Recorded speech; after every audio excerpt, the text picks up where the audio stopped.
Pagbasa mula sa aklat ni Propeta Isaías. Nang panahong yon, nagkasakit na malubha si Hezekias at nasa bingit na ng kamatayan. Kaya siya'y dinalaw ni Isaías na anak ni Amos. Sinabi niya sa hari ang utos na ito ni Yahweh.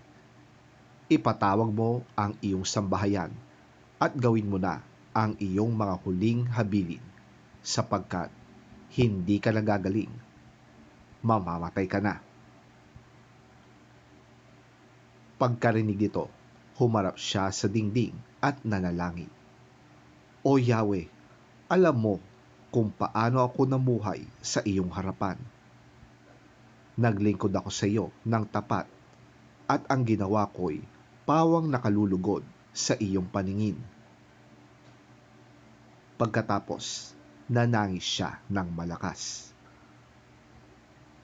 Muling nagsalita si Yahweh kay Isaías.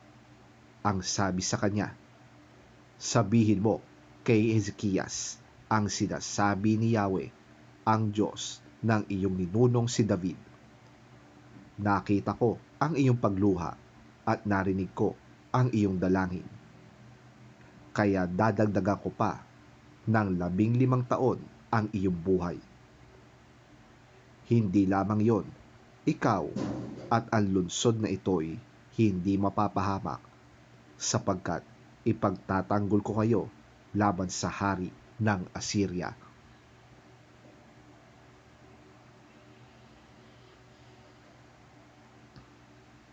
Si Isaías ay nagpakuha ng pantapal na igos para sa bukol ni Hezekias, at gumaling naman ito. At itinanong ni Hezekias, ano magiging palatandaan na ako'y maaari nang umakyat sa templo ni Yahweh?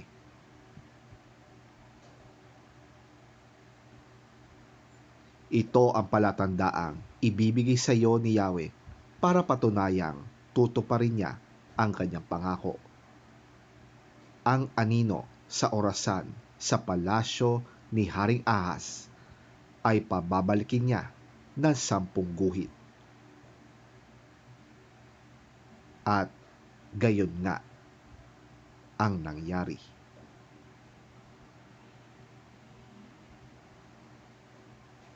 Ang salita ng Diyos.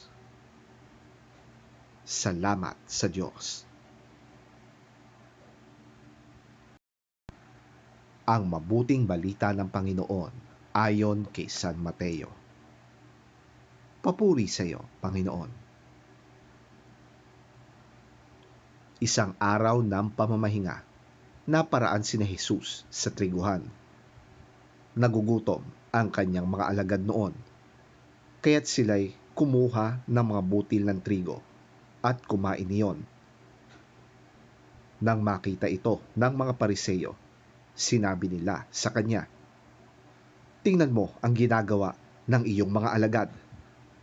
Mahigpit yang ipinagbabawal ng kautusan sa araw ng pamamahinga.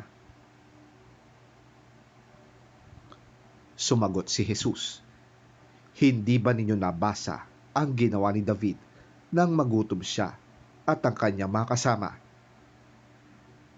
Pumasok siya sa bahay ng Diyos, kumain ng tinapay na handog, at pinakain din niya ang kanyang mga kasama. Labag sa kautusan ang ginawa nila, sapagkat ang mga pari lamang ang may karapatang kumain niyon.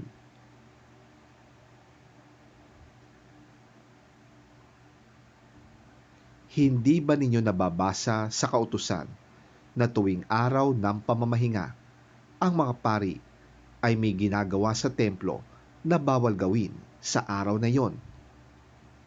Gayunmay, hindi sila nagkakasala. Sinasabi ko sa inyo, may isang naririto na higit na dakila kaysa templo. Kung nauunawaan lamang ninyo ang kahulugan ng mga salitang ito, habag ang nais ko at hindi ang inyong handog, hindi sana ninyo hinatulan ang mga walang sala. ang anak ng tao ay siyang Panginoon ng araw ng pamamahinga.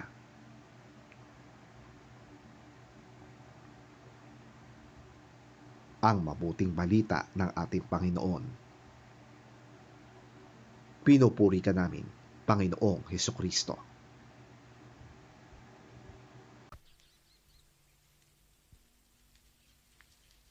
At that time, Jesus went through the grain fields on the Sabbath. His disciples were hungry and began to pick some heads of grain and eat them.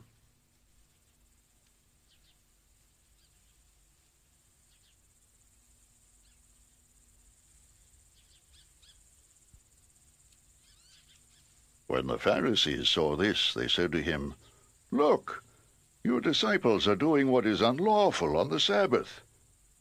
He answered, "Haven't you read what David did when he and his companions were hungry? He entered the house of God, and he and his companions ate the consecrated bread, which was not lawful for them to do, but only for the priests."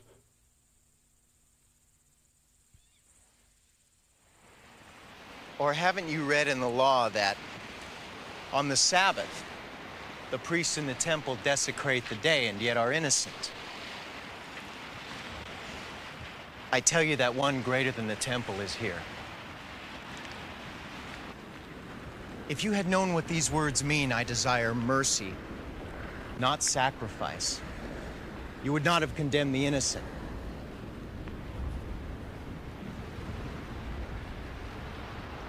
For the Son of Man is Lord of the Sabbath.